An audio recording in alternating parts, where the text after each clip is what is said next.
तीन वर्षर शिशु को हत्या उद्यम सीसीटीवी रे कईदेला संपूर्ण दृश्य हजि जाइछि मानविकता। हाँ आज्ञा आमर रिपोर्ट देखला परे आपण माने जानि परिबे कोन पे आमे भलिया कहूछु। सीसीटीवी फुटेज रे संपूर्ण दृश्य कैद होइछि। सूचना प्रकार नवरंगपुर जिला डाबुगा थाना अंतर्गत परिगा ग्राम रे खरगणा रे खेलुवा 3 वर्षर शिशु को से ग्रामर जड़े उन्मुक्त युवक रास्ता उपरे कचड़ी हत्या उद्यम करिछि। एने शिशुपुत्र बाबा अरुण पदका डाबुगा थाना रे एतला देबा परे पुलिस अभियुक्त डमो पदका को गिरफ्त करी कोर्ट चालान करिछि। परिगा ग्रामर अरुण पदका 3 वर्षर शिशुपुत्र जसप्रीत पनका गत शुक्रवार सकाल 9 घंटा समय निज घर बारंडा रे खेलुथिले।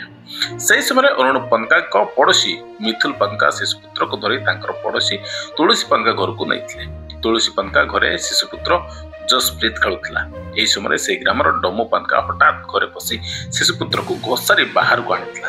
रास्ता उपरे शिशु को 2 गोड़ धरी ऊपर तल को कोचाड़ी देथिला। फल शिशुपुत्र गुरुतर आहत होई अचेत अवस्था पड़ी रहिथिला। ए घटना सीसीटीवी रे कई देछि। अपन मान देखि पारुछंती कोबळे भाबरे से युवक उन्मुक्त कांड करिछि।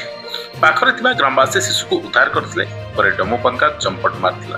परिवार लोके तुरंत दाबुगा गोष्ठी स्वास्थ्य केंद्र भर्ती करथिले। शिशुपुत्र अवस्था संकटापन्न थिबार उमरकोट एक घोरी डाक्तरखाना रे भर्ती करा दैथिला।